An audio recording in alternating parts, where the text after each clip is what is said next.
Hi everyone, I'm sure most of you do know me. So I want you all to have a look at the picture behind me. What are your thoughts on this picture? Keep those thoughts in mind, hopefully by the end you'll add to them or change some of them. So if you all don't know, I'm Muslim and I am proud.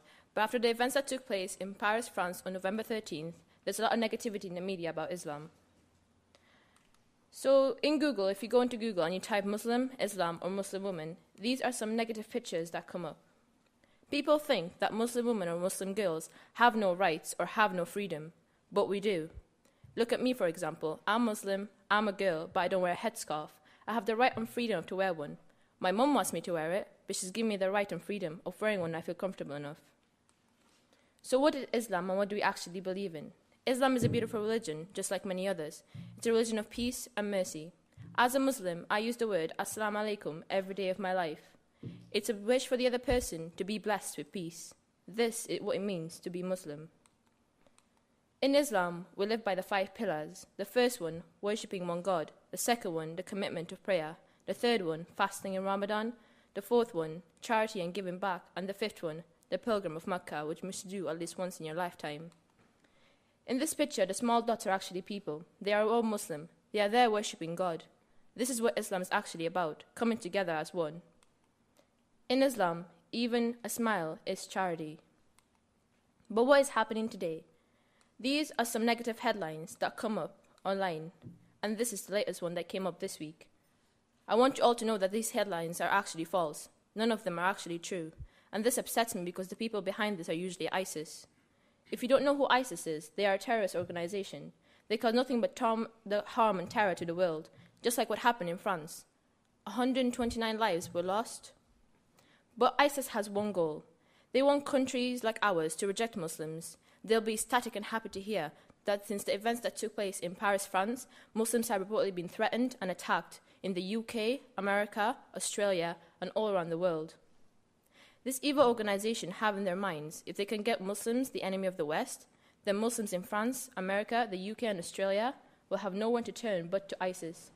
So if you are someone with a Facebook account, Twitter account, Instagram account, or any form of social media, which I'm sure everyone here has, and you are throwing out masses of hate, you are helping ISIS, you are supporting ISIS. This is what they want. So think about it. Do you want to be the person helping a terrorist organization? People think that ISIS only kills non-Muslims, but as a matter of fact, they don't. They also kill Muslims. Most of ISIS's victims are Muslims, like what's happening in Syria right now. Therefore, ISIS is not Muslim and is not the face of Islam. In Islam, we believe whoever kills an innocent person is as if they've killed all of humanity.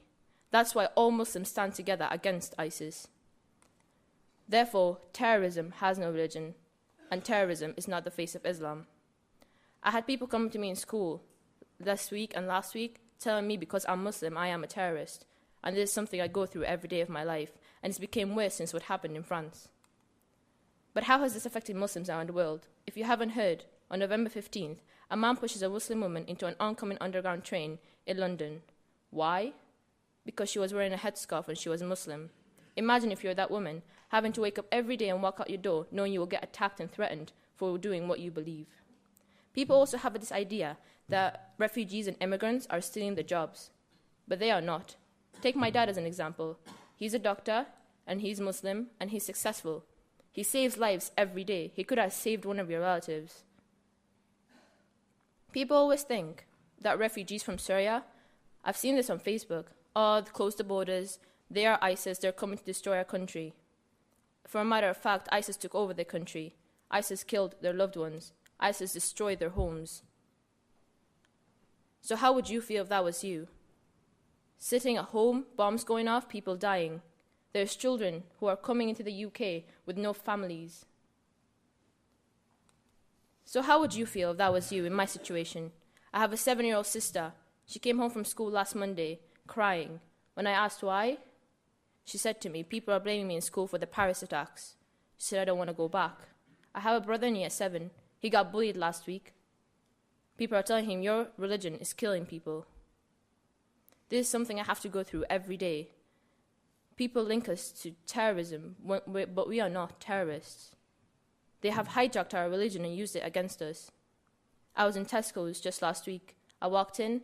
The guy was like, these are the people we want out of our country. these are people you don't want around. So imagine if that was you coming into my country and I'm treating you this way. How would you feel? So what can we do about it? We can learn about each other's religions and cultures. We can stop making assumptions. We can be fair to one another. And remember, when you tell someone you are a terrorist because of your religion, it's a hate crime, and you have to report it once you view it. My name is Isra Muhammad. I am Muslim, and I am not a terrorist. Thank you.